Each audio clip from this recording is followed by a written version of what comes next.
Have you ever been called an old soul?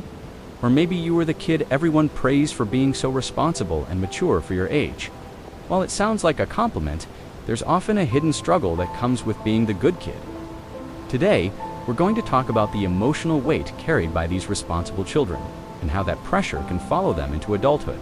From a young age, you might have been the one who never caused trouble. You got good grades, helped around the house without being asked, and maybe even took care of your younger siblings.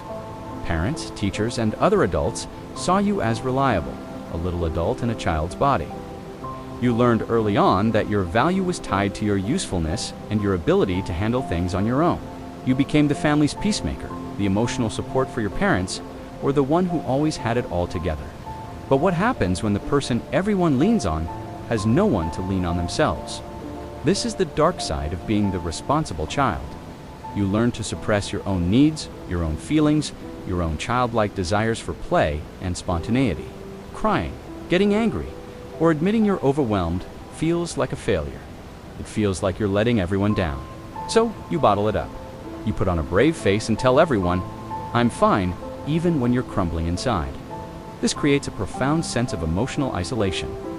You might be surrounded by people, but you feel fundamentally alone. You believe that no one can truly understand the pressure you're under, or that showing your vulnerability would be a burden to others. You become an expert at managing everyone else's emotions while completely neglecting your own.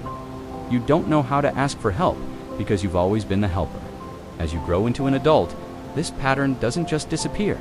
It can manifest as anxiety, perfectionism, and a relentless inner critic. You might struggle with decision-making because you're terrified of making the wrong choice and disappointing someone. You might overwork yourself, constantly seeking external validation to prove your worth. Relationships can be difficult too.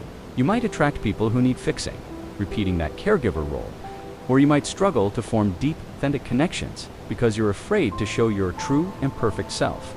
You've spent a lifetime being what everyone else needed you to be, and you've forgotten who you actually are. So, how do you start to heal? The first step is awareness. Recognizing that this role was placed upon you and it's not your fault. It's about giving yourself permission to be human, permission to make mistakes, permission to feel your feelings without judgment. It's about learning to say no and setting boundaries to protect your own energy and well-being. It can be incredibly helpful to reconnect with your inner child, that part of you that just wants to play, be silly, and be taken care of for a change. If this resonates with you, know that you're not alone. It can be a long and challenging journey to unlearn these deep-seated patterns. Seeking support from a therapist or a counselor can be a transformative step. They can provide a safe space for you to explore these feelings and develop healthier coping mechanisms. It's okay to finally put your own needs first. You deserve to be seen, heard, and cared for. Not for what you do, but simply for who you are. Thank you so much for watching. If this video helped you in any way, please give it a thumbs up and consider subscribing for more content on mental health and self-discovery. Take care of yourselves.